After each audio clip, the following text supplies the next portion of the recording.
Hi, Councillor Sabi George. Hello again, Madam Chair. See Councillor Flynn, Braden, Arroyo, Campbell, just getting we get the order and we'll get going in a moment. Let me just see if I've got the BPS team.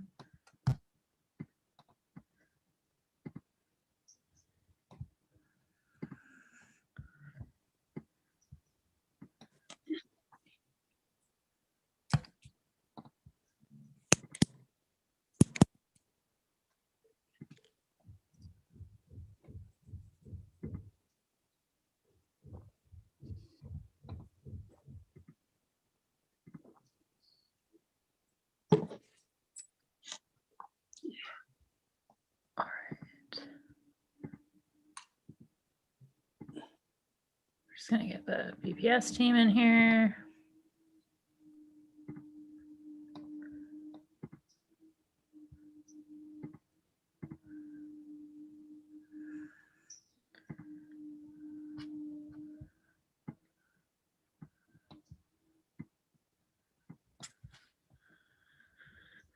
Okay, I've got Angela and Laverne. Can you guys just test out, that your cameras and mics are working and all?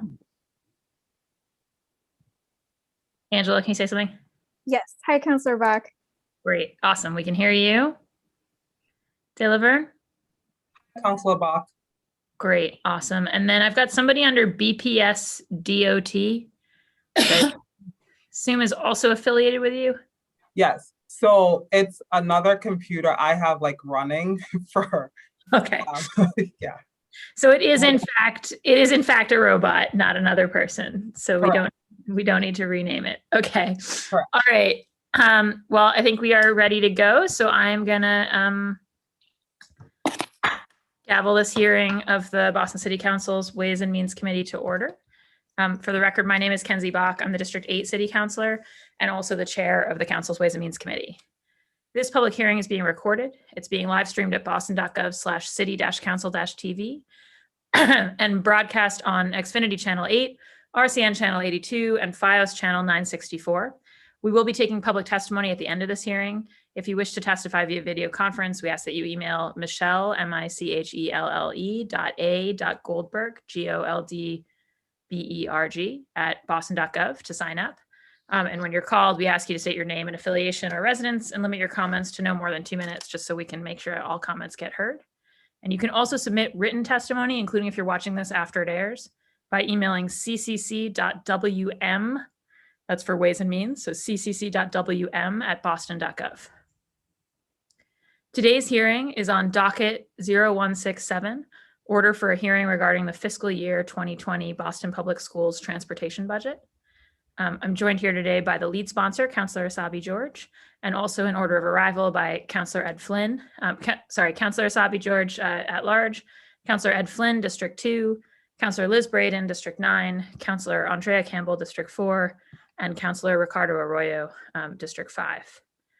We'll be hearing today from Angela Zhang, the Assistant Director of Finance Operations for BPS Transportation, and also from De Laverne Stanislaus, the BPS Transportation Director. This is a hearing, I'll go to the lead sponsor in a moment, but it's a hearing that we also had last year. And I think, as folks know, transportation and the transportation budget as a portion of the BPS budget is a continuing challenge for the city, and something that we on the council have long looked to kind of control and bring down. So that's sort of the spirit of this today. I will go, and I see we've also been joined by Councillor Michael Flaherty at large. And we are expecting some public testimony later from Representative Nika Legardo, our state representative representing JP and Mission Hill in my district. And welcome to Councillor Julia Mejia as well, Councillor at large. So I think I'm going to go right now to the lead sponsor, Councillor Sabi George. And then I think we'll go to the presentation, since the goal is really for councilors to ask questions today and find out kind of where we're at. So we'll hear from the lead sponsor, and then we'll go straight to BPS for the presentation and then run through colleagues' questions. So Councillor Sabi George, you have the floor. Thank you very much, Madam Chair. Prior to the pandemic, we saw the cost of the BPS Transportation Department continue to grow year after year. In many years, there were cost overruns that were not budgeted for as well. We started holding this hearing as a mid-fiscal year checkup. We on the council needed to better understand why approximately 1/10 of the BPS budget goes to the Transportation Department. Through these hearings, we've learned that our geographically complex school district, our high concentration of students who need bus monitors and or door-to-door service, as well as the state requirement that the district transport non-BPS students, all contribute to the high cost of transportation. Prior to the pandemic, we were very excitedly on track to begin to see some cost savings as the rate of the department's cost increases year to year began to slow. However, the last time we held this hearing was in February of last year, when very few of us had any idea of how 2020 would actually go. I know that there's CARES Act and ESSER funds that have greatly impacted the BPS budget overall, and that just last night, President Biden signed the latest stimulus package. I'm sure that this will impact the district overall, so we have a lot to catch up on, and I'm eager to hear from our panelists today. Thank you very much, Councilor Brock, Madam Chair. Great. Thank you so much, Councilor Sabi George. Now I'd like to go straight to the BPS team. So Angela or Delaverne, which of you is starting? Thank you, Councilor Bach and Councilor Isabi George. I want to say good afternoon to all of the councilors that are present today and everyone watching. My name is Delaverne Stanislaus. I am the Director of Transportation for Boston Public Schools. I now want to pass it over to Angela. Hi, everyone. My name is Angela Zhang, and I'm the Assistant Director of Finance and Operations in the Department of Transportation. Thanks, Angela. I'm going to jump right into the presentation. The pandemic that began a year ago presented unprecedented challenges and opportunities to reimagine how we deliver transportation services to Boston students, both within and out of the city of Boston. Starting this past spring, the transportation team began transforming every element of our operation to be more flexible, responsive, and safe. This presentation will go through the service changes and the costs associated with the COVID pandemic to date. Over the past few weeks, DESI released new guidelines for buses and reopening schools, requiring another set of significant changes to transportation. The transportation team is working rapidly to respond in collaboration with the district and BPHC. This presentation does not include the new implication of the latest DESI mandates. We want to start this presentation with what the transportation operation looked like in a typical school year, so we have a starting point to discuss how service has changed this year during the pandemic. Next slide.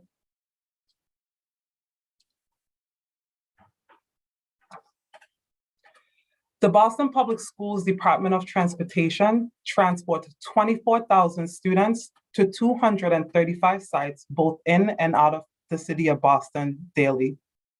Our buses perform 3,100 daily trips, covering 43,000 miles. Approximately 5,600 non-BPS students are transported to 115 non-BPS sites. This represents about 20% of our students transported and 50% of our sites served. Nearly half of our bus stops every day are at student homes, ensuring door-to-door transportation for our highest need students. Our budget also encompasses many non-transportation related expenses, such as health insurance and retirement for our transportation-specific workforce. Next slide. This slide shows a breakdown of the transportation operation expense structure in a typical school year. 70% of our transportation cost, to the tune of $92 million, flows through our contractor Transdev to provide yellow bus services. Of the remaining expenses, the larger categories are dispersed among bus monitors, students in transition, and MBTA passes. Next slide. This slide presents a more detailed breakdown of the larger cost drivers to yellow bus services from the contractor Transdev. As you can see on this slide, the $92 million allocated to Transdev for yellow bus services, $70 million, or just over 75%, is allocated to personnel costs. Within the $70 million of personnel costs, 90% is allocated to the 3 bargaining units, of which bus drivers are the largest group, making up the largest portion. Personnel spend also includes wages, fringe benefits, health benefits, and workers' compensation. No other city department bears the cost of retirement and insurance benefit as part of their budget. Next slide.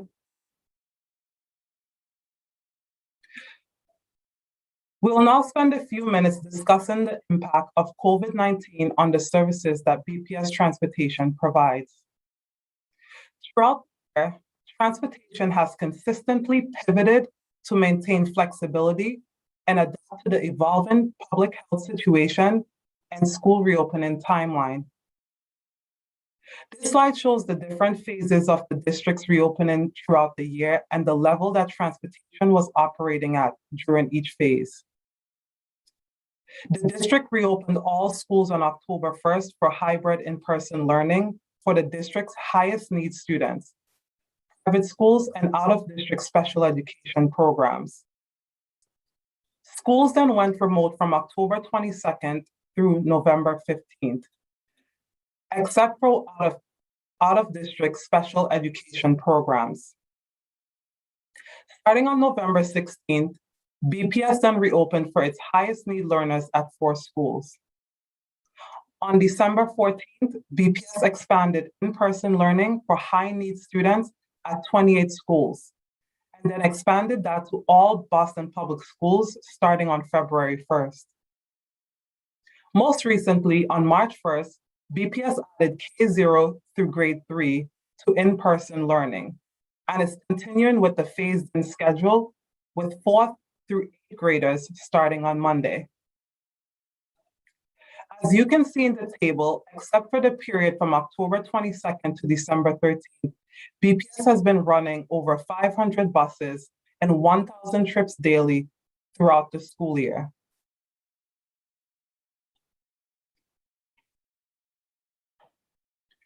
DESI and state guidelines have significantly impacted service provisions at our bus yards and on buses.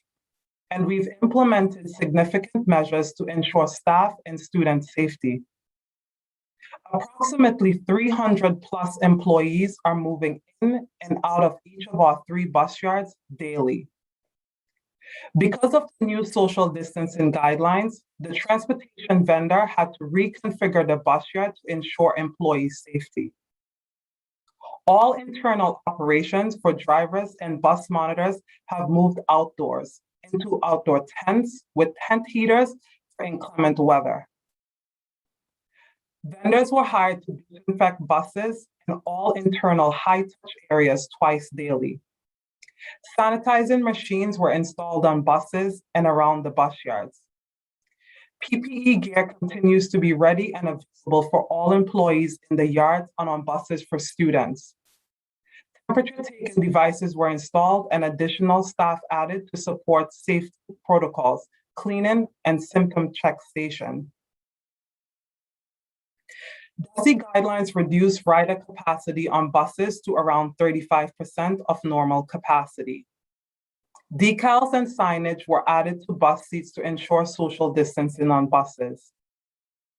It is important to note that DESI has recently modified its guidelines for social distancing on buses. The district continues to work closely with BPHC on the safest ways to adopt these new guidelines.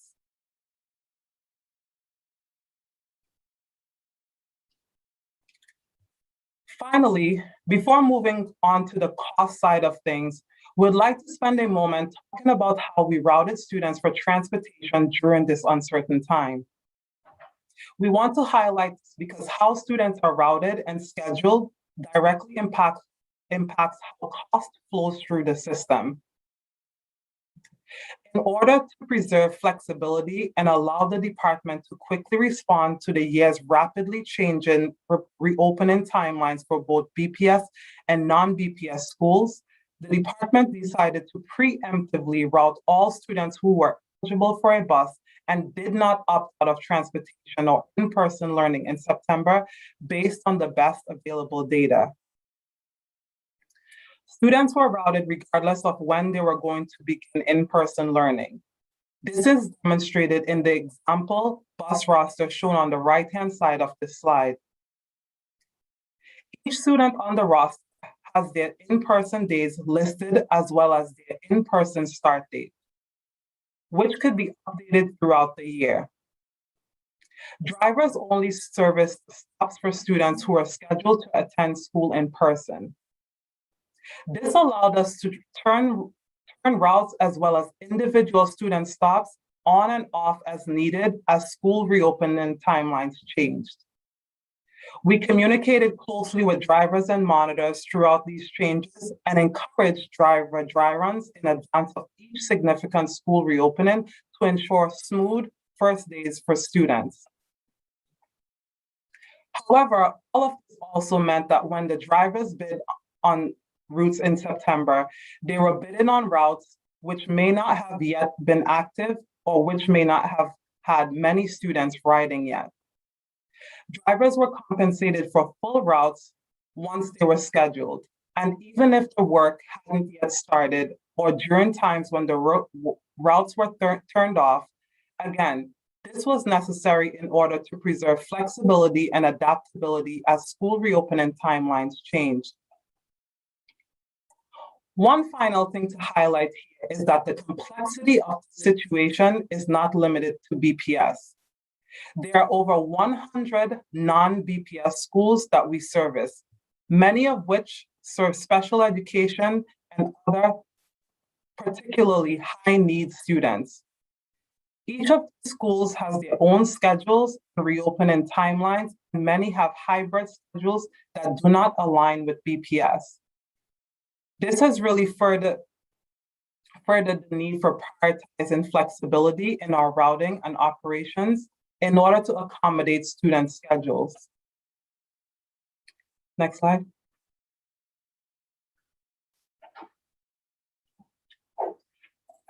Service delivery changes have increased cost in some areas of transportation while decreasing cost in other areas.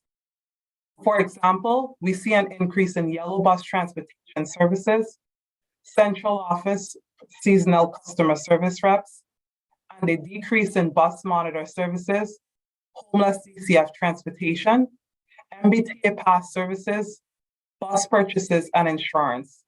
These increases and decreases will be explained in the following section of the presentation.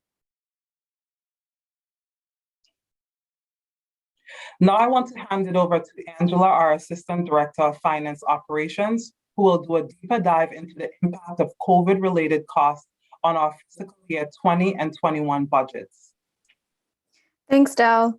At this point, now that Del has gone over how the pandemic has affected service delivery by transportation, I'm going to cover how these service changes flowed through the transportation operating expenses.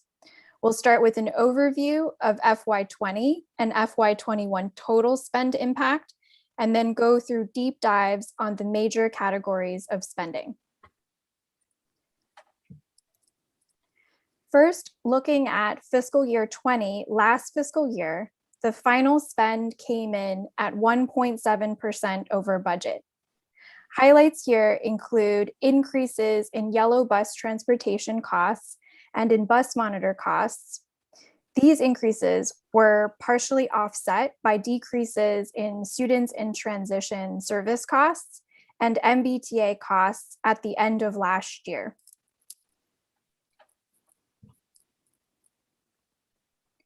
Moving on to this fiscal year, we are projecting to end in line with the budget as COVID-related increases are offset by cost savings. Highlights include decreases in typical yellow bus transportation costs and in bus monitor costs, as well as decreases in students in transition service costs and in MBTA costs.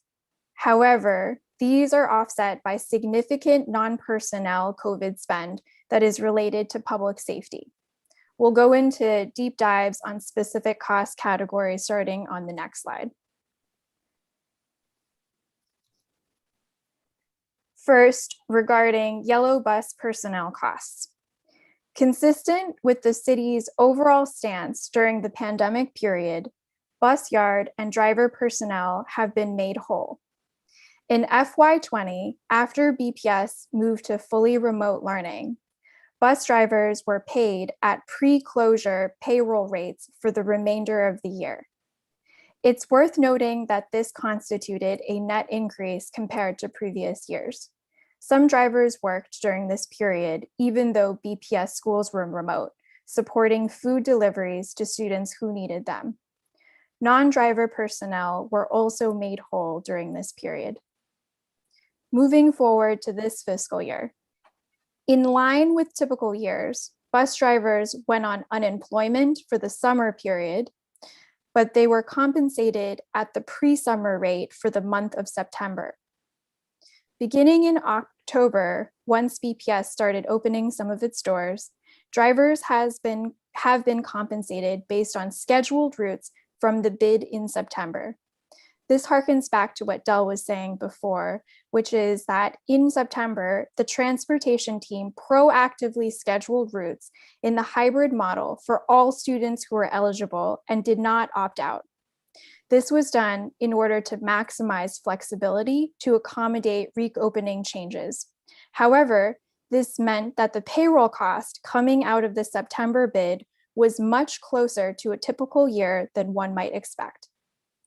Because of the BPS policy so far of staying fully remote Wednesdays and students opting for remote learning, we have seen a net 15% decrease in wage costs so far. We anticipate wage costs to increase, however, over the remainder of the school year as more routes are scheduled. This includes because of changes from the DESE mandate for schools to begin reopening or opening 5 days a week for subsets of school grades starting in April.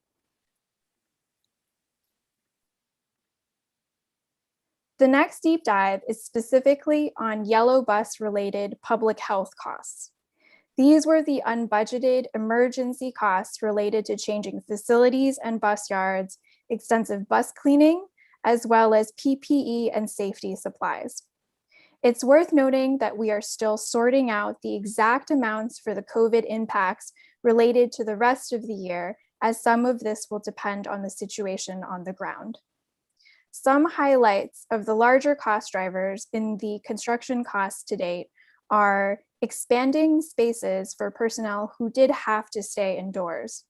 Recall that the vast majority of operations needed to be moved outdoors for personnel safety. For reference, about 300 personnel move in and out of each of our 3 bus yards each day. An example of personnel who still needed to stay indoors are our mechanics, who needed more room between them during daily work on the vehicles. Another example of rooms that needed expansion were the bathrooms at the bus yards. Other public health costs to highlight include intercom systems and electronic signage to communicate effectively with personnel who were outdoors. One other example are the heated tents that Del had mentioned for outdoor activities such as the daily check-in process. This was particularly important over the cold winter months. This next deep dive is on bus monitor impacts. In FY20, bus monitors were paid post-closure at the payroll rate immediately before BPS went remote. As I believe was mentioned in the last budget hearing a year ago, we were on track to be over budget on this line before the pandemic hit, as we had better hiring and coverage that year compared to previous years. In FY21, we had originally planned to target provision of 1 monitor per bus to enforce public health standards. This would have increased costs significantly. However, the team experienced severe challenges in hiring during this period, leading to less than the targeted coverage, and to ultimately payroll for bus monitors coming in below expectations. Moving on to the customer service team, who answers family and school staff school staff questions on transportation issues. This is a significantly smaller cost line compared to the ones we just discussed. However, in both years, we did experience overages, last year at 80K and this year at 40K. Last year, customer service representatives, or CSRs, were also made whole as part of the city's guidance during the pandemic period. As part of this, BPS Transportation did not reduce seasonal customer service staff. That year, we also switched from a fully seasonal staffing model to having 5 full-time employees to support continuity and expertise building across school years. This year in FY21, transportation CSRs helped staff the general BPS family hotline from July through October 2020. We've also had some increased staffing over the reopenings to enable rapid communications and strong customer service for families through this challenging time. Now I want to talk briefly about transportation services across district boundary lines for students in transition, both students experiencing homelessness and students in the care of the state. We have seen significant decreases in service utilization by this group of students across both fiscal years. Last year, after BPS went fully remote in March, this service stopped for the rest of the school year.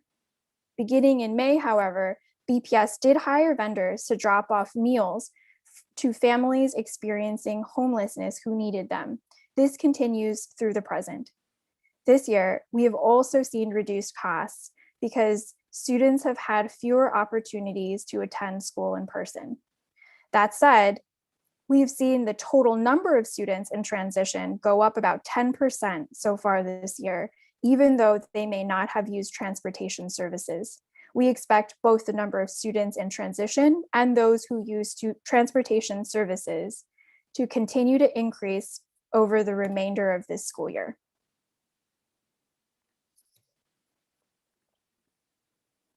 Finally, there are 2 additional areas in which we have been pursuing cost savings. Regarding MBTA, we negotiated a $1 million refund for FY20 that will be received over the rest of the contract term, which goes through FY22. A few weeks ago, we also closed a second agreement for a $2.2 million refund for September through January FY21. 1.8 million of this will be received this fiscal year and the remainder in the next fiscal year. We're also in active discussions with our auto insurance carrier regarding a credit for reduced bus utilization during the pandemic.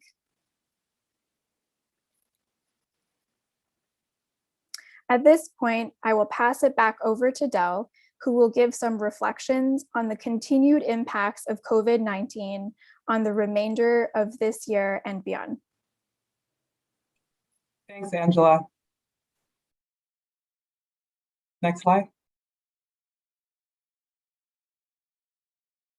Due to the Boston Public Schools' existing reopening plans, we do anticipate an increase in service over the remainder of the school year.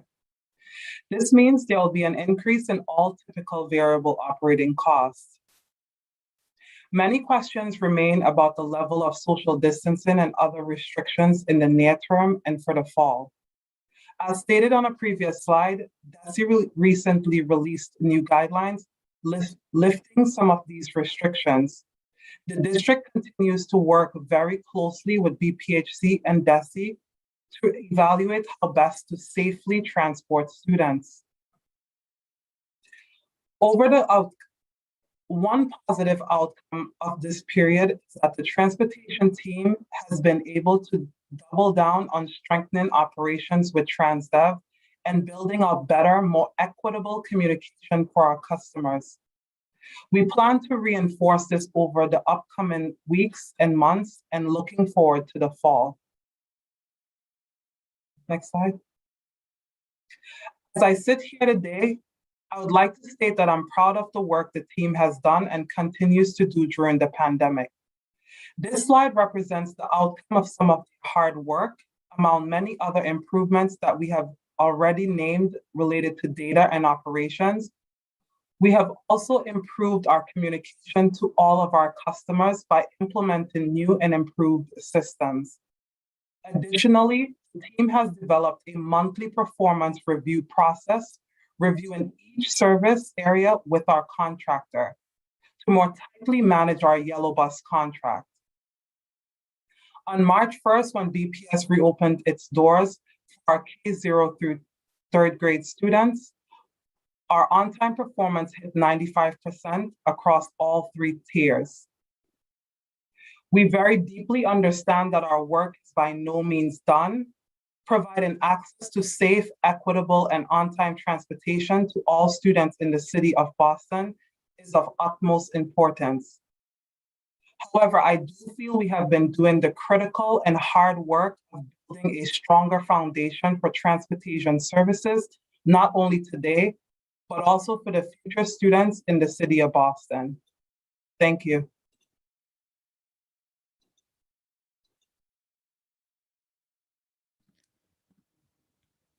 Thank you so much, Delaverne.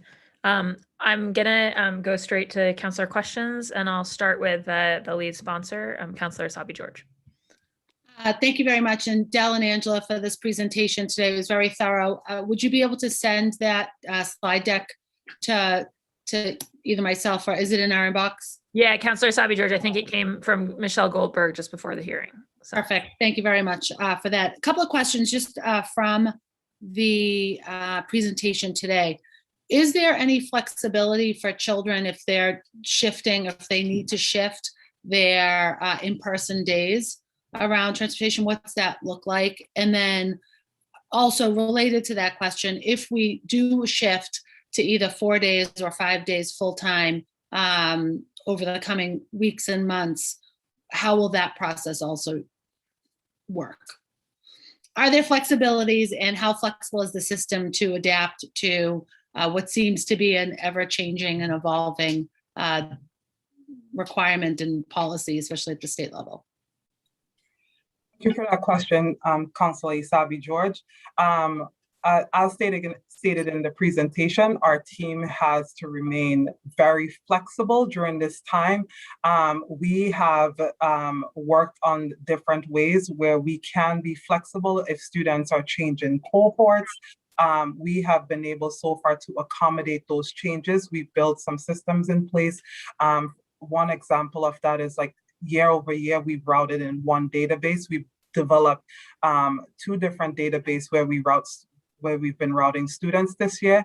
As soon as the DESI guidelines came out, our team huddled and we have started looking at our system and how we can actually jump in and immediately provide transportation for students if and when the district gets to a place where they are ready to adopt the DESI mandates. Great, thank you for that. So just some other sort of more general conversations around or questions around the transportation budget. Last year, BPS hired Michael Terzer as a consultant to specifically look at the work of the transportation department. My understanding is he's no longer with us. I'm curious about recommendations he made and what the outcomes were of that review and sort of audit and I guess analysis of the transportation department. And is there a report available to share? Thanks for that question, Counselor. I'll have to check back on the report piece. I don't know that I know that question right now, answer to that question right now. But what I will say is we're very grateful for the work that Mr. Terzer did. And At the time, his main focus was on on-time performance and improvements there. And as Del mentioned, that has been a huge focus of ours, a huge focus of the superintendent's. And so we have benefited from many of his ideas. One of his ideas was to actually interact more frequently in a more metric-based way with the operator, with TransDev. And so that would be an example of a place where we have pushed forward on working through ideas that we had spoken to him about. I will also say that there were some ideas that we did have to place on hold when things happened. And I think some of it is, the timing of it, of course. But I think we certainly are continuing to keep everything in mind. And there are, many different kind of work streams ongoing as we think forward to post-pandemic times, hopefully next fall, this fall, I guess. Yes, let's please hope for that. And then my last question just for this round, and I have a few others I'll save for later. Many of our families maybe are looking forward to sending their children back to school and feel comfortable with going back to school, but maybe uncomfortable with using yellow school buses for a number of different reasons. And a long-term effort has been the Safe Routes to School design and conversation around school communities. Have we been at all looking at options and opportunities for more of our children to safely walk to school so that they don't have to utilize the buses? And we like Safe Routes to School for lots of different reasons, but in particular, when we think about the concerns of getting on our yellow buses, can someone talk a little bit about the work around Safe Routes? Thank you for that question, Councilor Isabi George. Our team is currently actively working on a proposal to the superintendent on how we can do like walking school buses. So we're working with New Urban Mechanics. We're working with some of our district partners and some of our community partners on developing a proposal for students, like safer routes to schools with our students, and also including the Boston Police Department. So we are actively working on that. And actually one of the next meetings after this is with our group of our community partners to develop, to continue to work in developing a proposal for district staff to look at. That's fantastic. I'm glad to hear it. I'm sure my time is close. I'll have questions in the next round. Thank you. Thank you, Del. Thank you, Angela, for that presentation. Great. Thank you so much, Councilor Isabi George. Next up is Councilor Flynn, and then just so people know the order, it'll be Braden, Campbell, Arroyo, Flaherty, Mejia, Edwards. Councilor Flynn. Thank you, Councilor Bach. Thank you to the BPS team that is here. I just, my question is, are there any challenges due to the pandemic in terms of transporting our students with disabilities or any other issues that may come up as we move students back to the schools? How's the outreach going to the parents of children with special needs? Thank you for that question, Councilor Flynn. Our team has continued to remain flexible in order to support all of our families, especially our families, our high in-person families, our students with special needs. Even when the district shut down, our out-of-district special education program that provides services to our highest needs students with significant disabilities in the district, our department remained open. Bus drivers continue driving and monitors continue to be present for those students and to support those students and families. And we are, as different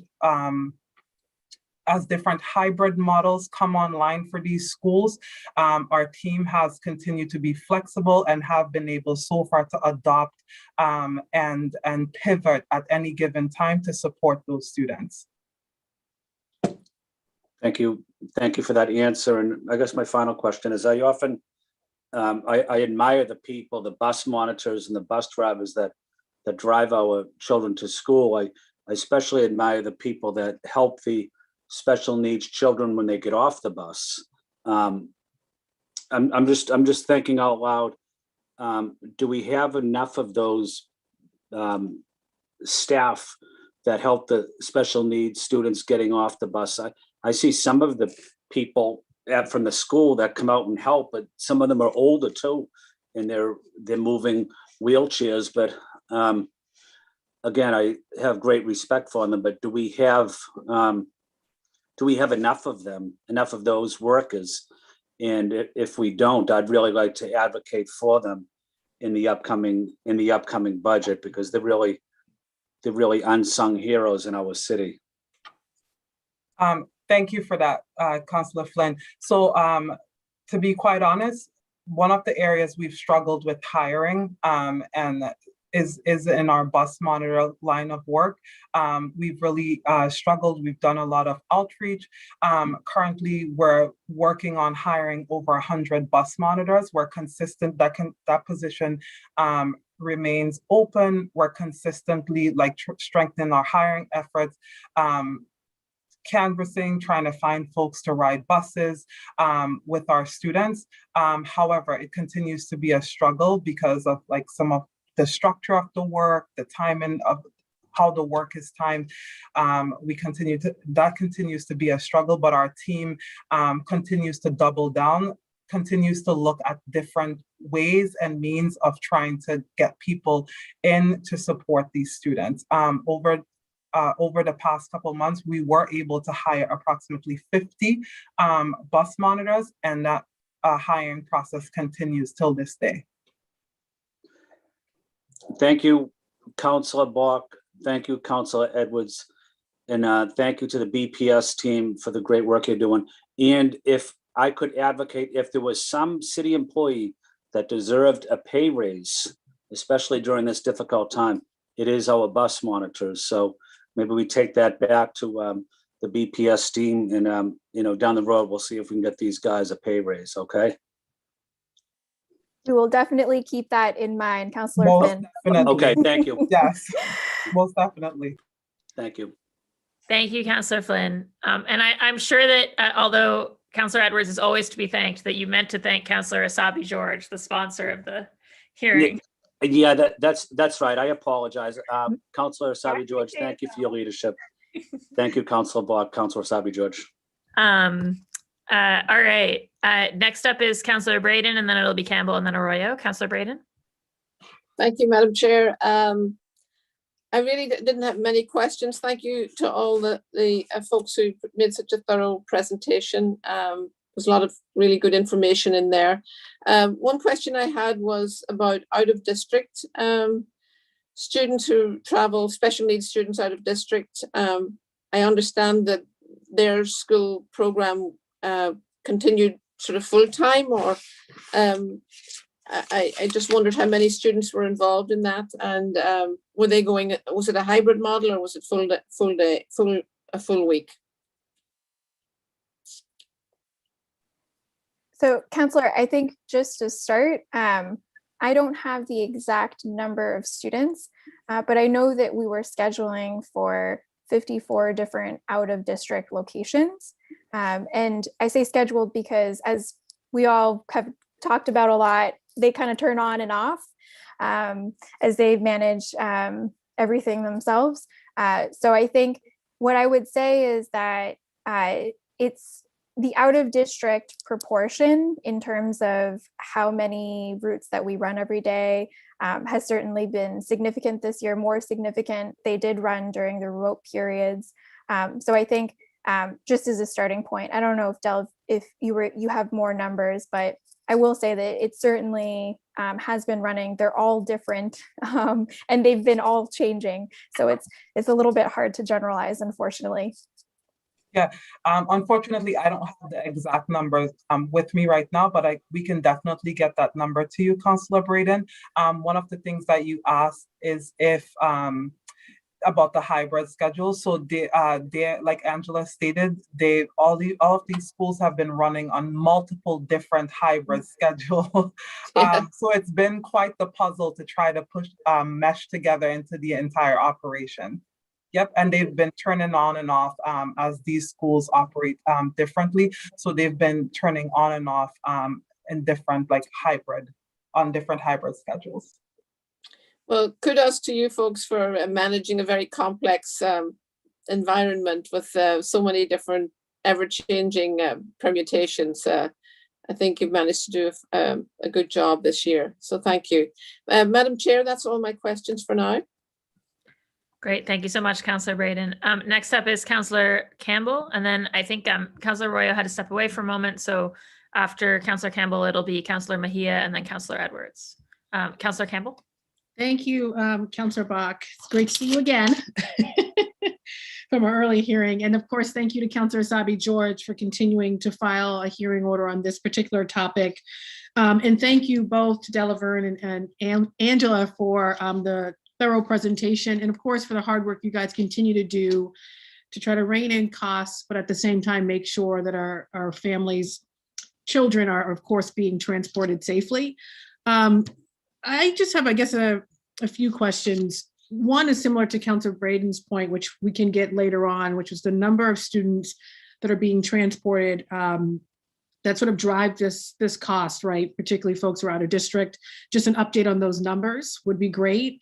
And, you know, obviously in the midst of COVID, we've had remote learning. So there was an expectation that the savings in transportation actually would be a lot more than they currently are. So it's great to see that, frankly, FY21 is, I think we projected or budgeted for 131 million, and now we're at 130, it looks like, right? Which is great, but at the same time, since I've been on the council, the transportation budget has only gone up. It's never gone down, and it's just not sustainable. I think that's the point that every councilor has been lifting up since I joined the council. It's not sustainable over the long term. And particularly as we think about, and we're just having this conversation with our police department and their overtime budget, particularly as we think about how we're going to have to cut back or be really fiscally conservative coming out of COVID-19, we really need to be looking at these pieces of our budget that are not sustainable, of course. And so my question is, what are the strategies to rein in these costs? And if there are any reports that came out of that consultant's work or any other reports that can give us a sense of maybe it's 5 or 6 other scenarios that include the T, busing, walking, yellow bus or not, but the various scenarios where we can still transport our kids, particularly our special needs kids, well, who require it, but also cut down the cost. You know, what do those scenarios look like? Have we done that for years? I've pushed the city to do a study even, you know, of, you know, it could cost us 80 million to deliver this if we use these type of services. It could cost us 100 million if we use the T and some buses and biking and walking, right? Whatever it is. So I'm curious, what are the strategies and scenarios? And if we've ever run that, that's my first question. And then my second, any conversations on electrifying our fleet is the second. Thank you, ladies. Thank you, Councillor Campbell. I'm going to touch on both and then give Delaverne an opportunity to answer as well. The first question you asked is clearly very near and dear to my heart on the finance side of things. I actually want to answer it by referring back to something that Councillor Bach mentioned at the last hearing. I wasn't present at the last hearing, but I did watch the video, which is around benchmarking and understanding better how we compare to other districts who have a lot of choice. And I think this is something where we're hoping to go with it. We've started talking to some districts as well. But what we're hoping to understand is it's a puzzle. You know, if you increase the walk zone, if you have an opt-in system versus an opt-out system, if you transport out district a certain way, all of these things, it's a puzzle. And understanding, I think we're hoping to understand what is the cost that we incur? How does it compare to other districts who do also do those aspects of things? And then I think hopefully from there, have a more nuanced conversation as a district with the rest of the district leadership about whether or not we want to spend our funds on those things that we are gaining. So like having more transportation and a smaller walk zone versus, you know, the opposite, having an opt-in system versus an opt-out system. There are always trade-offs, and there are reasons why we have the policies we have. But what I can say is, just from the initial benchmarking we're looking at, I can tell you that other districts, we looked at Denver, New York City, New Orleans Recovery, Chicago, and some others. They, like us, have aspects where they're kind of like more generous and aspects where they are less generous. I'm looking at the list right now, and it's basically like a mix. But I will say we are more generous on almost every dimension that we've surveyed so far, which is not necessarily a bad thing, but it's something to kind of look at a little bit more. Can you give an example when you say more generous, and what on some more specifics? Yes, absolutely. So one example would be, I guess maybe the simplest one. And again, like, you know, things we have to just look at is just the hourly rate of our bus drivers. It's a big driver of cost. Another one would be the walk zone. A number of other districts do have 1 mile cutoffs, similar to us. Some have 2 mile cutoffs, which would be more cost savings. Opt-in, opt-out is another example, where if you have an opt-in model, then you have fewer, you know, sort of empty buses, but is it equitable? Can we do it in a way that is equitable? So I think we're starting to think about all of that, and also kind of have conversations with other districts about it to inform this. The other thing that we're doing, which is separate, but in parallel, is I think, hearkening to what you were saying also about just our budget and how hard it has been to control costs. One of the things we've been thinking about a lot is how do we actually estimate cost savings from the proposals that we have? And so this is work that we're just launching. I do want to be transparent about that. But I think that one of the things that we've been thinking about is just the structure of how the costs flow through the system. Proposals typically come in the form of changing riders, like so at the student level, or changing bell times. But the costs flow through in 3 kind of tiers of fixed costs. So you have the fixed cost of the bus route, you have the fixed cost of the bus itself. So I think that one of the things that we're trying to understand is how to navigate that and figure out better ways to trade off against the different cost savings proposals, both in terms of prioritization, but also in the hope that when we have those investments reductions in the future, we can give something that's more practical and realistic. Well, I do want to say, I want to thank you actually for being candid about some of the pieces that the district is undertaking right now, even though they've been conversations for years.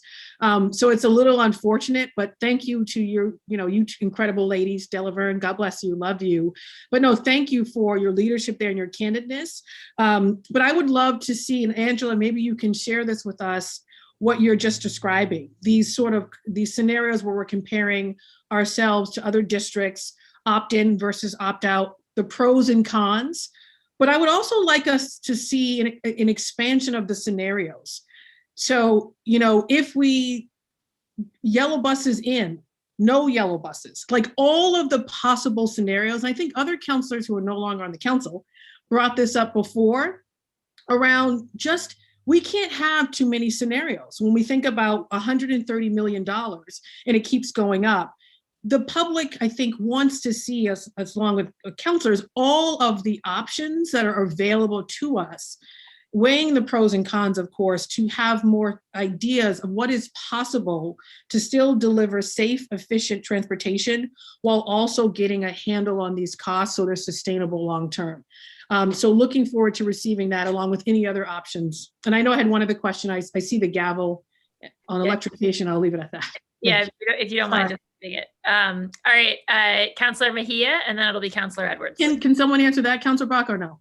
Wait, sorry. Hi, can you hear me okay? Wait, one second. Electrifying the fleet. Councillor Mejia, yeah. So electrifying the fleet. Let me just go to Councillor Mejia, and then we can come back to it on a second round, and that'll also give. Sounds good. Thank you, ladies. All right, Councillor Mejia. We could hear you a second ago. Now you're muted. Counselor?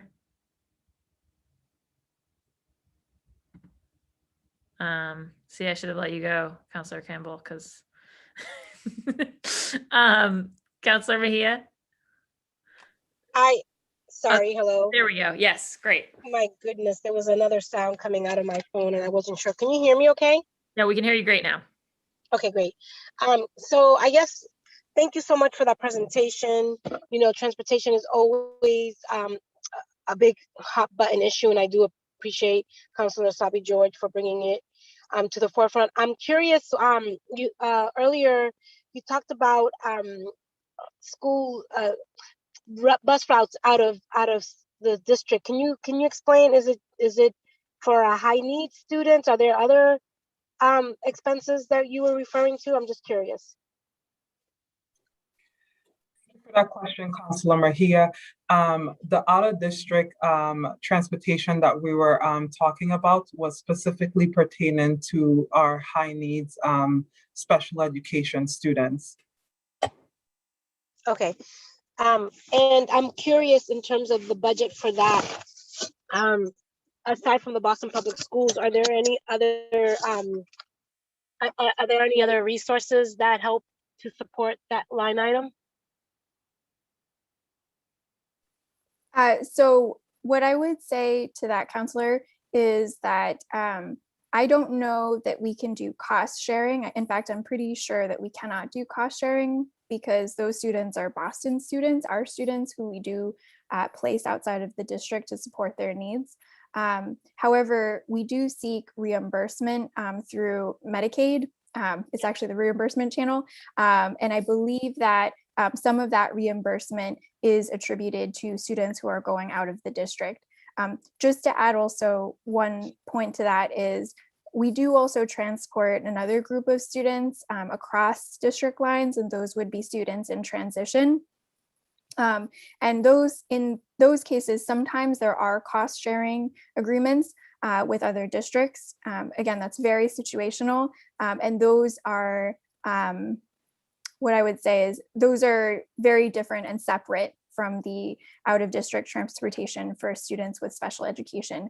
The other thing is, I know this came up before from two counselors, but our team was able to let us know that there are 200 students who are out of district students riding right now. Okay, 200. Wow. Okay. And then I'm also curious in regards to the safe, the walking buses situation. I think that, you know, I think that this is a catch-22 when we're thinking about quality education and you're thinking about the reason why we're transporting. Sometimes I see maybe 2 or 3 kids on a bus and they're going from one low performing allegedly school to another low performance allegedly. And I say allegedly because I think that we're miscategorizing our schools. I don't think any of them are, you know, just that's a whole different narrative there. But I do believe that we need to be a little bit more thoughtful about this transportation situation and being super mindful that we need to just be more thoughtful about that transportation, because I have seen buses with 1 or 2 kids in them. And I'm going to assume that probably that's because the bus route has finished and there was probably 20 by the time. And now I'm only seeing 2 and I'm making a whole hypothesis based on 2 kids that I saw on the bus. But I have heard from families that a lot of these buses are empty. And I'm not sure if you guys have looked into that cost analysis and what recommendations, if any, you have as it relates to that. Thank you for bringing that up, Councilor Mejia. One of the things that I want to note is that our buses often run out of time before they run out of capacity.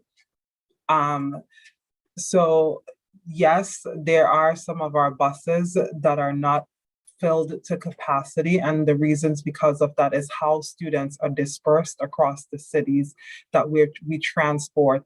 And some things that play into this is our current assignment system for students. But is it possible when you're planning to cluster up the students more effectively. Like, I mean, that's probably near to impossible because all the schools start at different times, right? There's all of these needs. Look, I'm sure you guys have tried every single little option that there is to cost, to save money. But I do think that the district and some of your partners need to start thinking about this as an integrated, like everybody needs to really think about how we work together, because otherwise it's this push and pull and everybody's pointing fingers as to, oh, it's this and that. But I just think that at some point you all need to have a come to Jesus conversation with the district and figuring in some of your external partners and figuring out how do we reconcile this in a way that it makes sense so that everyone walks out of this feeling like no one is losing anything. You know what I mean? Yep. Our team continues the hard work of looking at ways to optimize our transportation system, especially in times where like traffic in Boston has gotten worse over the past couple of years. We've seen some struggles there, but our team continues to look at innovative ways to continue to optimize our system. And we'll continue that work consistently, because getting money back into the classroom for our students is most important.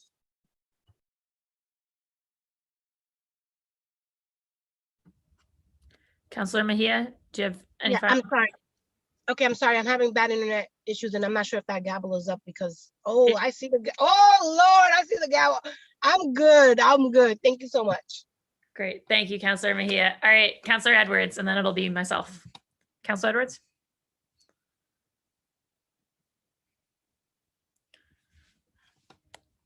Councilor Edwards, can you hear us?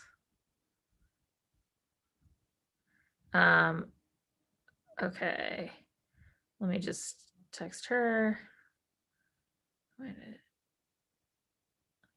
All right. While we wait for Councilor Edwards to come back, I'll just jump into my questions. Oh no, you're here. Great. I'm so sorry. Go ahead. Go ahead. I am so sorry. First of all, thank you, Councilor Sabi George. I think since I've been on the body, you have pushed this conversation and have demanded to know full transparency. As I understand, this is the largest budget item, or one of the largest budget items for BPS that is not, period.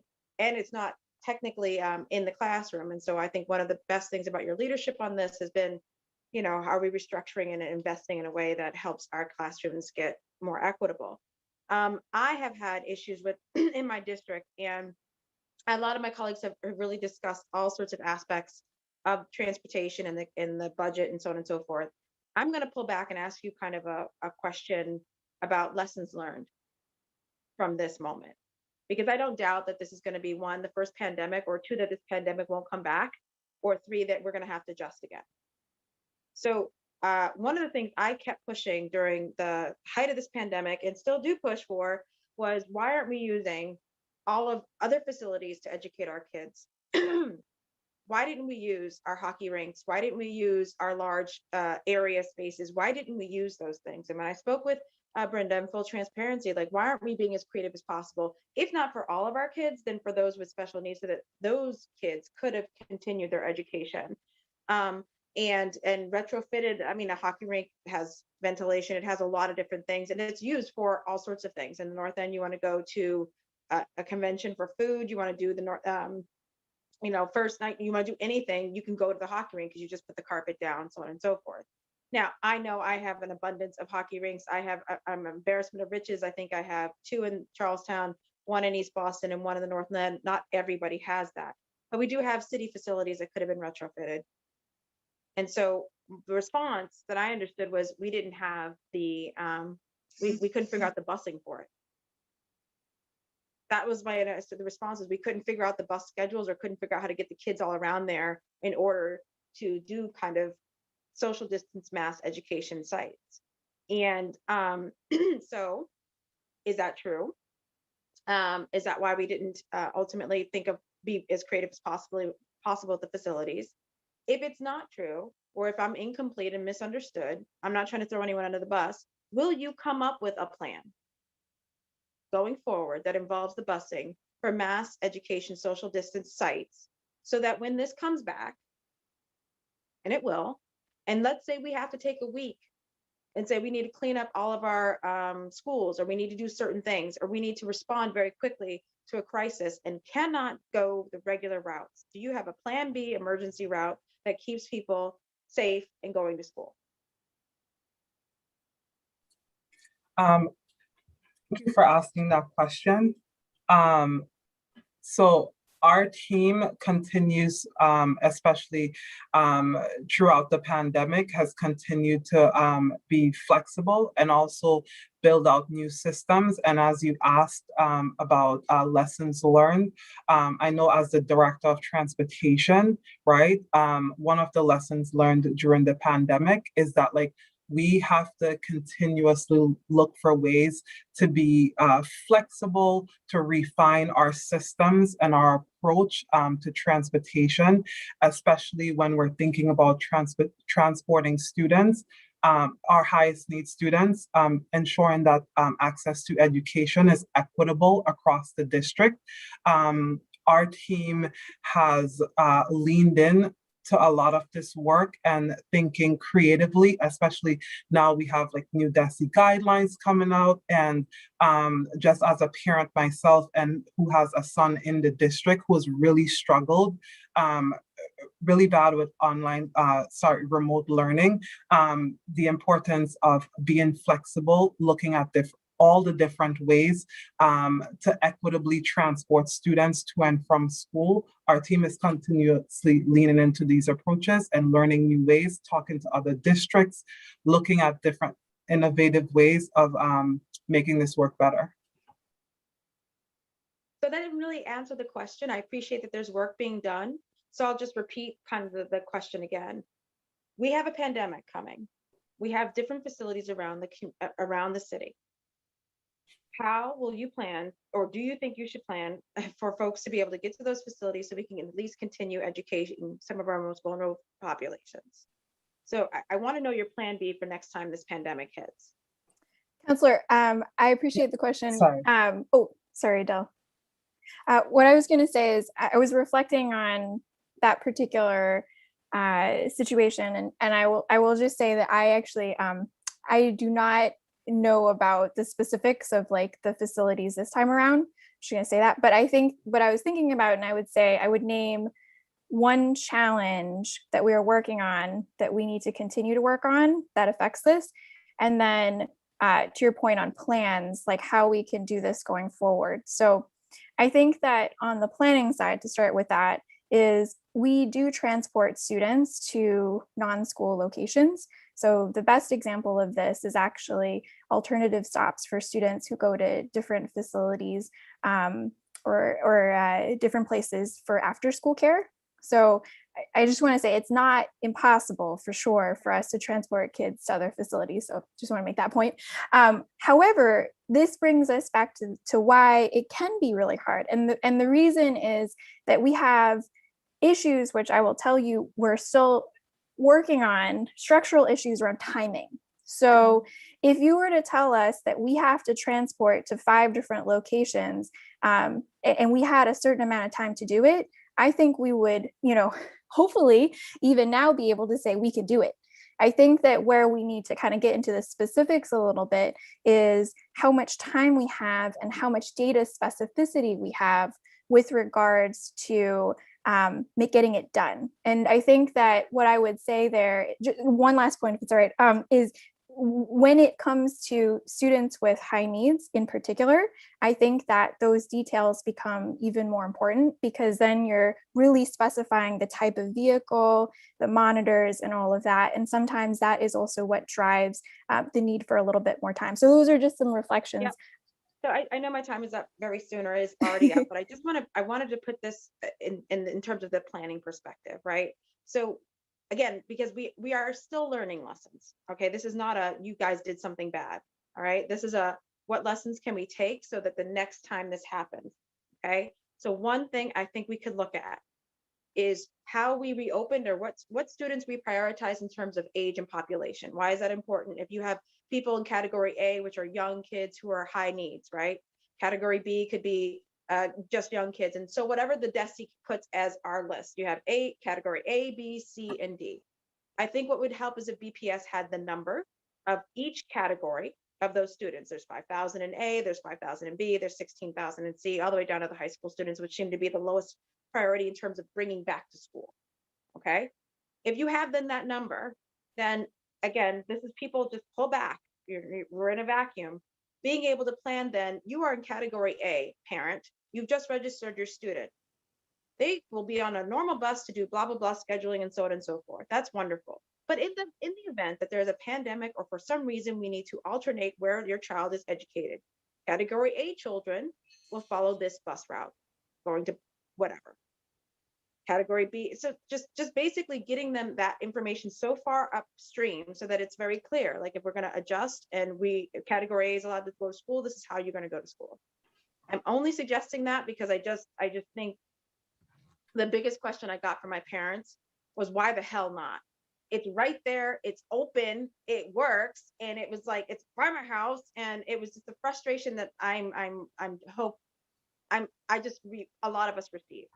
And again, I didn't mean to co-opt this, Councilor Sabi George. I felt this was part of the conversation of your regular thing, and maybe if you think it's too much, too in the weeds, we can maybe think of an alternative hearing just for transportation and pandemic. But I don't mean to harp on this or to make you feel in any way, shape, or form that you did something wrong. I just want us to be able to already be doing lessons learned. That's all. That's it for me, Councilor Bach. Great. Thank you, Councilor Edwards.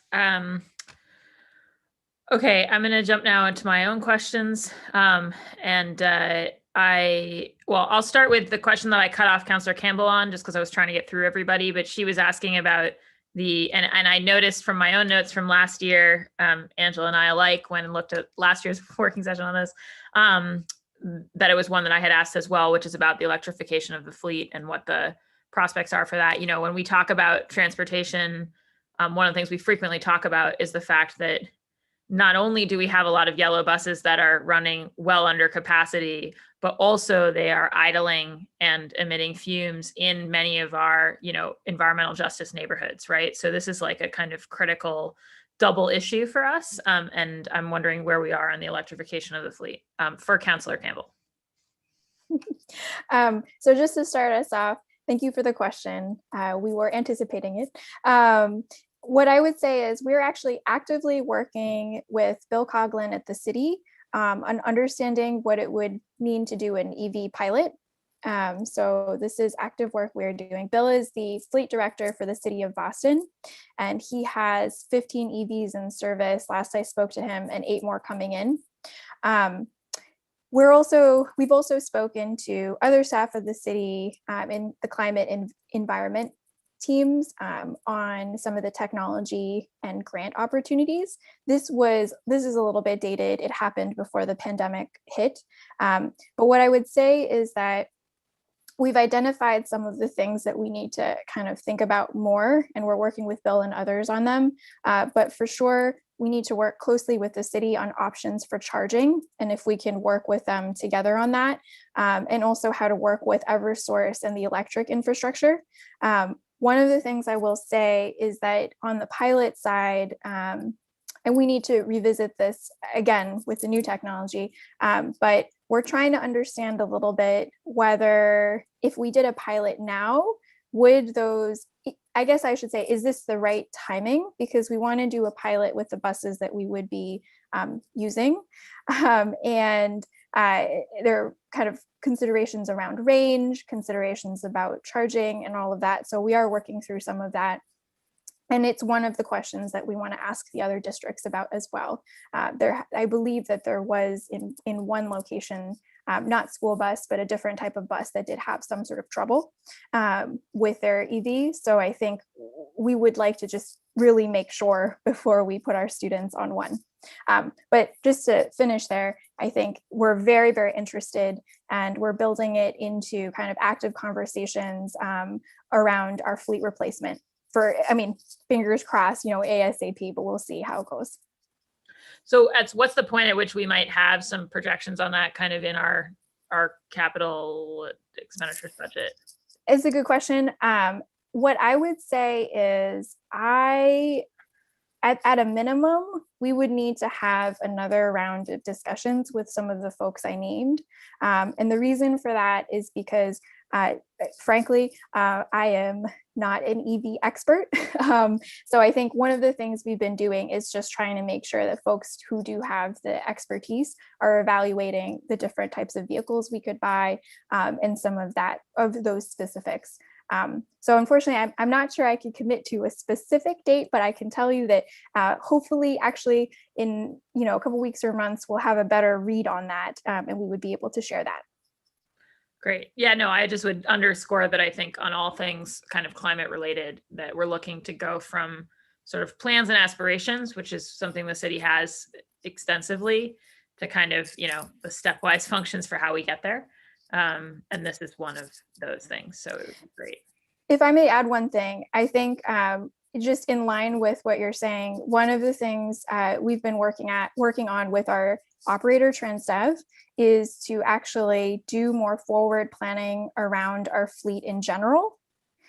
This involves looking at different fleet types, replacement periods, and basically it has two functions. One is for us to do more planning around the exact vehicles we're going to purchase over a longer horizon instead of sort of buying it every year, which is not what I'm saying we used to do, but just really kind of focusing on this. And then the second is it'll have the other benefit, going back to the budget question, of allowing us to, I think, project our budget more accurately. Because as we kind of track this data around our fleet and aging more closely, we should be able to come in closer on some of the costs as well. So I agree with you, and this is something that we're hoping to build with our contractor. Great. And on the contract point, I think it came up at last year's working session that, we've been operating this Transdev contract on a series of 1-year extensions for a long time. And the question of kind of, and I know that had previously come up in terms of us, kind of paying for one more bus yard than we were even using. And so I wonder if you could give us an update on where that contract is at and what our prospects of kind of actually releasing a new RFP are for a longer period of time, and whether there are things that we've learned during the pandemic where it could have been useful to have contract flexibilities that we didn't have that we could fix in a new RFP. Where are we on all that? So the answer to that, just to start us off, is this is obviously something we're actively discussing because there are 2 more 1-year renewals, including the one that would start in July. So what I would say is, yes, there will definitely be more activity on this front imminently. I would prefer not to talk about the specifics because it is being discussed, but what I will say is that this is one of the top priorities on the finance side in the department, and we see it as a real opportunity for us because, as we talk about here, it's a $90 million contract right now, and the costs, as Councillor Campbell said, they have been increasing in the past. We're hoping to taper them, and what we're also understanding is that changing in the middle of a year, like rapidly, is extremely disruptive, and I think bad for the kids, frankly. And so what that means is when we go into the next contract, it's going to be for a sustained period of time. So what I would say is, not kind of saying what exactly is going to happen this year or next year, but I think we think this is really important. We're actively working on it. And I think we want to make sure that the next time we go out for a bid and go through this, we're really thinking about this in a long-term way, because I think it will be something we'll be kind of using for a while.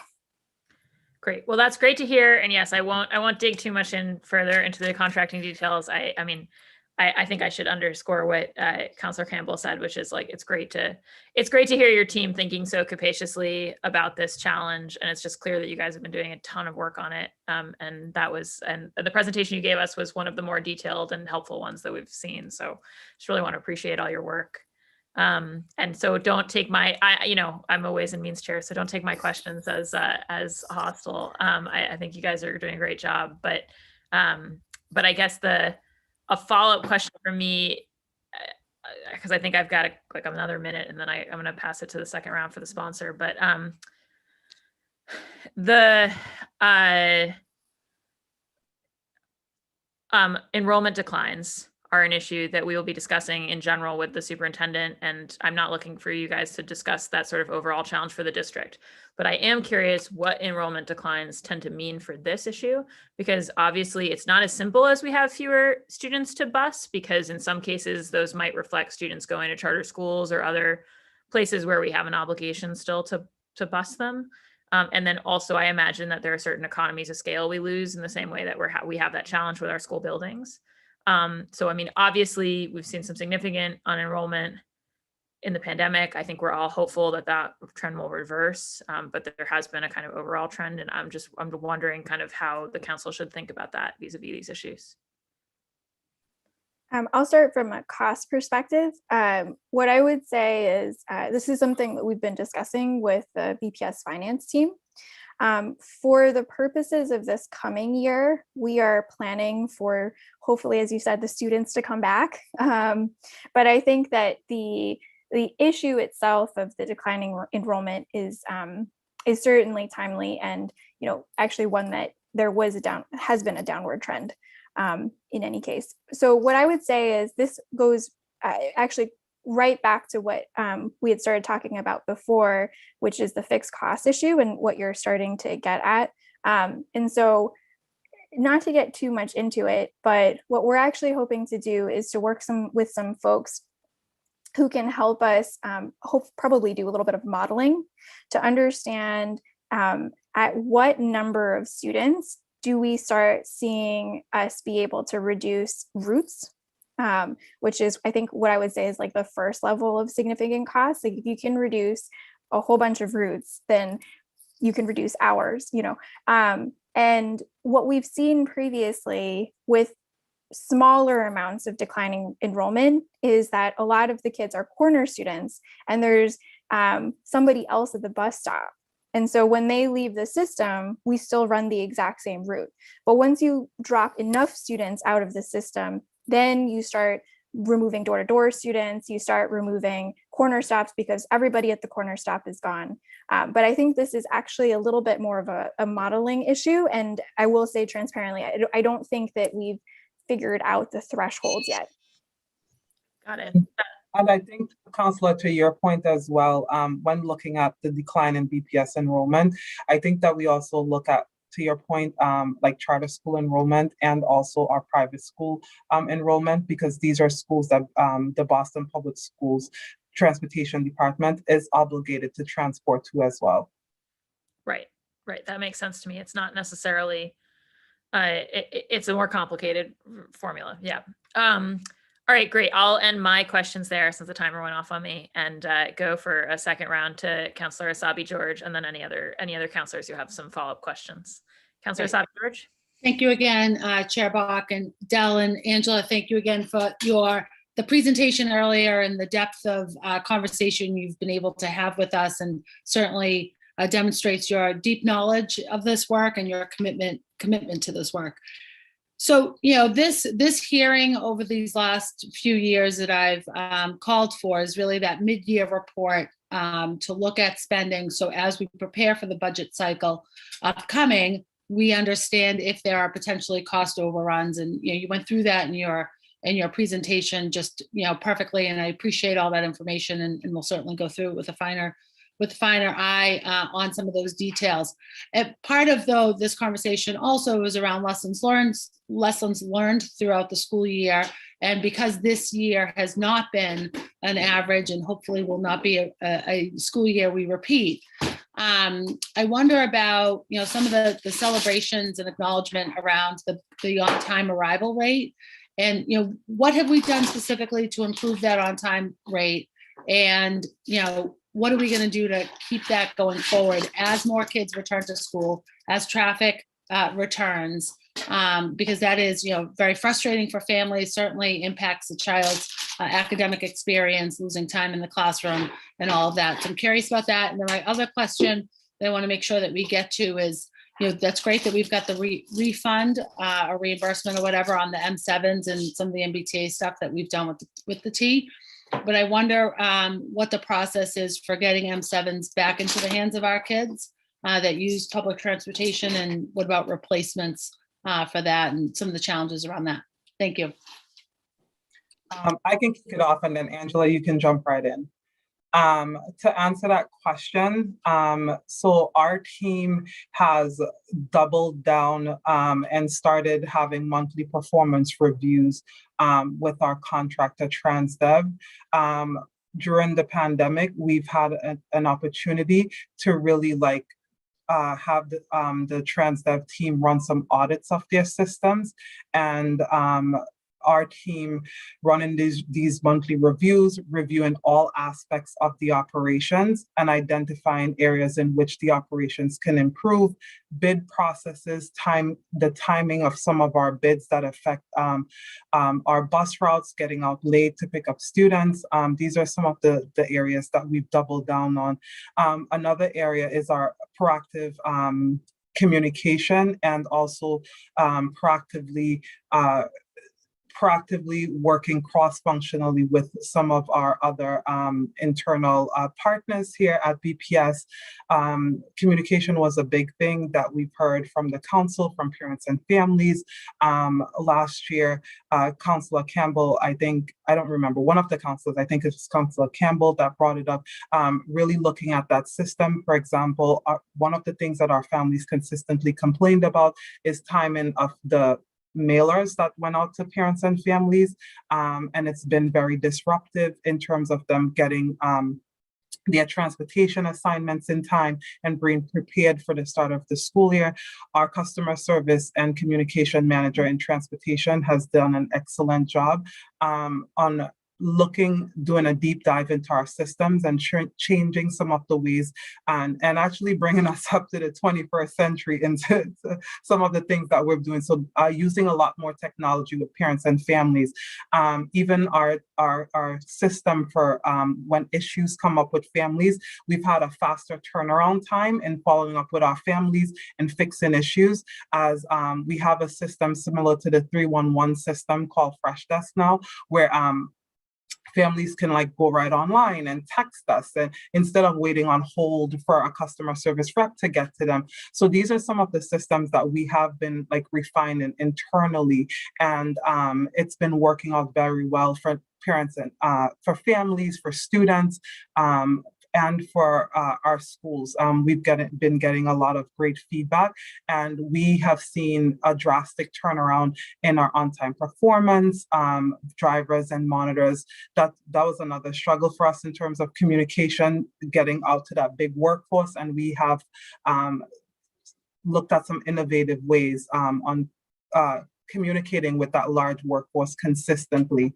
The other question that you asked surrounding M7s, all of our M7s have been distributed to all of our schools, and students have been working with schools and picking up their M7s. If a student lost, and all of our schools have buffer passes. So if a student was to misplace an M7 pass, or a pass isn't working, a student can communicate right to their school, and their school would replace their M7's pass at any time. Or they can reach out to our office, again, online through our text system on Fresh Desk, and let us know, and we'll be happy to support. They can call our office. There are multiple different ways they can get a hold of us. Email, our school bus email, where we can support them right away. And the turnaround time on getting their M7 is pretty fast. I imagine with kids returning to school, and the older kids starting to return to school in these next few weeks, that we're going to see some real issues around just getting M7s into the hands of our kids, and certainly lost, or they never pick them up in the fall and that sort of stuff. So I'm grateful for that. Thank you for the response. And you mentioned the bus monitors.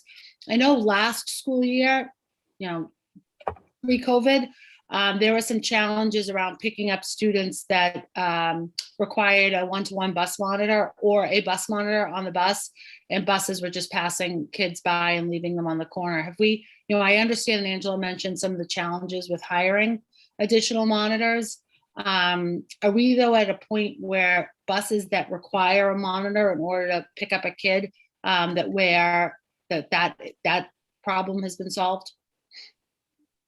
To be very transparent, Counselor, that problem has not fully been solved, but Okay. our team is actively working. I can tell you right now, like our team is actively working and looking at creative ways to ensure that our highest need students that really need a monitor on the bus, that we are compliant and have a monitor available for those students. Okay, thank you. All right, that's it for me, Madam Chair. Dell and Angela, thank you again. Thank Great. you. Great. Thank you so much, Councillor Sabi George. Councillor Braden and then Councillor Campbell. Councillor Braden. I think folks have answered many of my questions already, so I waive my time at this moment. Thank you. Great. Councillor Campbell, I'm sorry, I sort of went ahead and asked the electrification question partly, but I'm all set. Yeah, I can review that and get more details from you guys. Thank you. I just wanted to thank Delaverne and Angela for your hard work.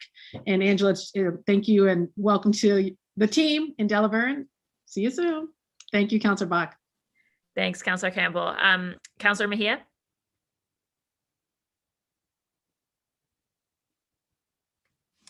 Let me just, Okay, it's never the right type of Zoom unless somebody's on mute. So sorry about that. No, I just really wanted to thank you both for the thorough presentation. I think that every time I participate in one of these hearings, I learn a little bit more about how difficult it has been for you all to juggle all of this. And so I am just incredibly grateful and looking forward to figuring out how we can help support you all. I see that Councillor Flynn, if he's still on, he's on a trend. All departments need more people. Every single hearing I've been in, he wants more people. So y'all get ready for this budget hearing season because Flynn is on the rampage on advocating for more everywhere. So thank you all. That's all I have to say. Thank you, Councillor Bach and Councillor Sabi George for bringing us together. great. Thank you so much, Councillor Mejia. I had a few follow-up questions. So one is just on this bus monitors point. My understanding was that from last year was that part of the challenge is that the frequency with which students are assigned to need a bus monitor has hugely increased over recent years in their IEPs. And you combine that with the fact that it's is it a sort of like per diem pay thing? Right. So it's a kind of unpredictable job where people are not being paid so much so that then if they find something better, they leave. Right. And I think we also frequently have trouble with people canceling. So what that makes me wonder about is, I mean, it is sort of along the lines of Councillor Flynn's point, but more like, do we need a not just to sort of raise the pay, but to change the structure of this job? Like when you say you guys are looking at things, I mean, I guess one question that I think came up last year was the question of, is there even a way within the IEP model where we could move towards like kind of bus monitors on certain routes, but maybe not like one per kid, but that way there's somebody, or if that's not like, is there a way to kind of group and routinize this service such that our students are supported, but we're not dealing with this kind of unpredictability? I just wanted to dig a little more into that. Thank you for that, Councillor Bach. With the support of the superintendent and the head of our special education department, the transportation team is getting ready to do some like deep dive work with some support from schools and things of that nature to look at different things, to look at some of the things that you just named, and also look at just like the monitors work as a whole. Is there different ways we can structure this? Is there different things that we can do we're looking at everything, to be quite honest. Everything is on the table right now. And some of this work is going to start rolling out very soon. Like the superintendent has like a very, put her charge out there. And this is work that we're going to be leaning into as soon as possible, very, very soon. It's quite imminent. Yeah, and I'd just add two things. That one is just to specifically answer your question, Counselor. We actually went back to the special education team to discuss some of the questions around one-on-one monitors and whether, there would be some way to, a compliant way to change the model in some way. And I think what we got from that is the legal requirements are the legal requirements. But I think the idea that was presented last year was, would it be possible for us to provide one monitor per every bus? And then would that reduce some of the anxiety on the part of parents, which is understandable, of just really wanting to make sure that there is an adult on the bus for their child and maybe going for that one-to-one monitor. And I think the answer to that, because it comes up often, is one that we would have to see it play out, to see if that behavioral change really happens, because the IEP process is centered around the student. And then the second thing is, if we were to move to one monitor on every bus, because we kind of really costed out this year, it is very expensive. And because of the way monitors are compensated right now, which is per run, half of the runs per bus run, half of the runs prior to this year had a bus monitor on it already. But if we were to go to one monitor on everyone, we'd be doubling the cost. So it would be raising the cost, excluding benefits, from 10 million up to like maybe around 20 million. That's not to say that we shouldn't do it, but I think it just increases the urgency on kind of the conversations around the structure of this, but also I think provides a little context on like sort of the financial constraints we're in. No, that's super helpful to understand. And then when you were talking about sort of the benchmarking rubric, which was something that I had asked about last year, and I would love to see, as Councillor Campbell would, in terms of the things that we're more generous on, I have an impression that we do more like door-to-door stops than most districts as opposed to corner, but I don't know if that's true or kind of where we are on the spectrum there. So that one actually we haven't looked at yet, but we can certainly add that to the list. I think, just to put it out there, I think because the door-to-door accommodation also does come through the IEP process, we actually originally didn't include that because it again is very student-centered. So it's actually, I think I would say, one of the levers, I guess, which is not really one that we can directly control, because it just comes out of this individualized process. So I guess what I'm trying to say is I think we should add it to our benchmarking list, but it might be able to help us understand why we might be more or less expensive, but it wouldn't necessarily be something that could inform an action plan as easily as something else. No, I understand the idea, right? That it might not really be a policy lever that we can pull. But it would still be helpful to understand how it drives cost, I think, for us. That's very fair. My instinct, but yeah. And then I guess just, could you guys speak to, I saw a few notes on the slides that made me worry a little bit about, so we're currently coming in $1 million under the transportation budget. Obviously, I think there are lots of lay people who would have expected us to save a lot on the transportation budget this year. And Councillor Campbell referred to that because of us not having most of our kids in our physical buildings for 6 months of this fiscal year, right? It's been more than 6 months, but in this fiscal year. So, and I understand that we sort of made that decision for maximum flexibility to kind of fund all those routes.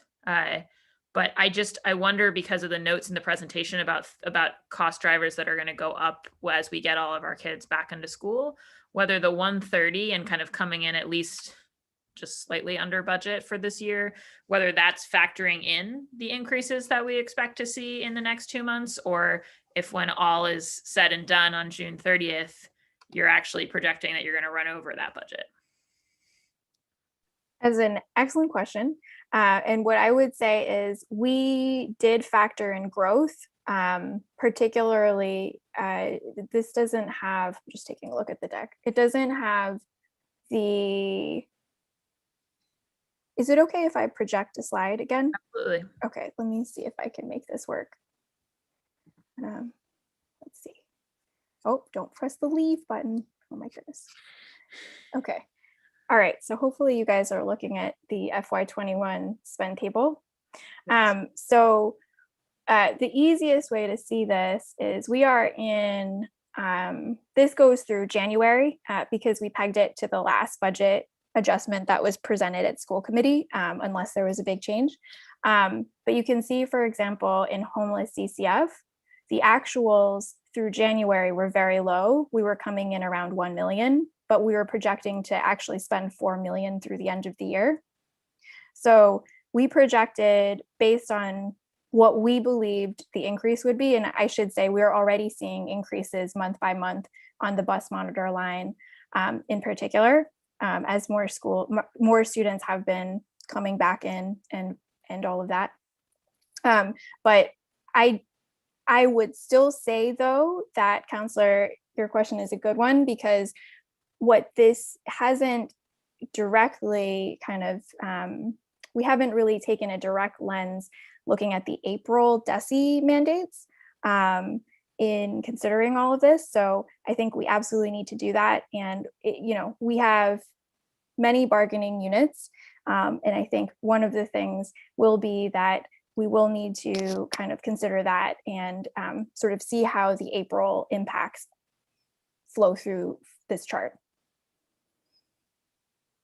Yeah, I guess it would be good as a follow-up to just kind of understand from what that potential delta is. As we think about, this is not your this is not your fault or context, but we had a hearing this morning which implied that stated that our police department's going to be 15 million over what was budgeted. So sort of the question of like, where are we on just like overages budget, like FY21 budget wide, is on my mind. And I guess the one other question related to that is this whole transportation budget framework you've presented to us as kind of net within the BPS budget. Some of the increase items have to do with COVID precautions. In fact, quite a lot of them do. And I'm wondering whether any of them we expect to be reimbursable through through FEMA. I know that Biden, shortly after taking office as president, signed an executive order that made certain sort of school safety costs 100% reimbursable. And I know there's been a holdup at the state around those things, but I still would love to understand, like, is there any chance on the good news side that in a couple of months, you'll be back and say, well, our transportation for April, May, June went up, Counselor, by a couple of million, but we did get this $20 million reimbursed from FEMA. I mean, what should I expect on that front? So what I would say is we are, as you mentioned, tracking the COVID related costs as we go through the year closely. And we're working with the finance division within BPS to understand when and if CARES and ESSER funds will need to be used. So this is a discussion that we're having with the finance team. But to your point, we're very carefully tracking all of it as we go along. Okay. Yeah, I would just really want us to be as aggressive about applying for FEMA reimbursement on these fronts as we possibly could. And not, and obviously, and the FEMA funds, I think, have the potential to be kind of like additional to the CARES Act money, right, that we're talking about in programming. So yeah, would just love to flag that as a thing.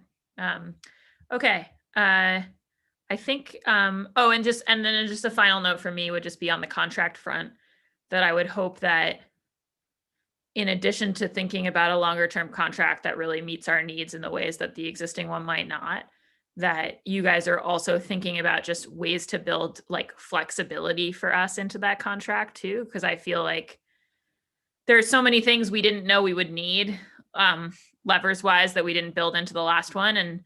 And we can update it for this one, but there will still be unanticipated changes and such. And so just, really wanting, when we RFP a contract for a while, that's our opportunity to really tailor it. And part of tailoring it is giving ourselves optionality too. So I would just flag a hope on that front.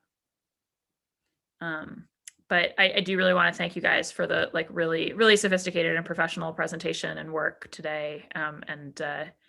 This is frankly, this is a very large portion of our school budget. So it's good to know that you're working so diligently on it. So I appreciate that.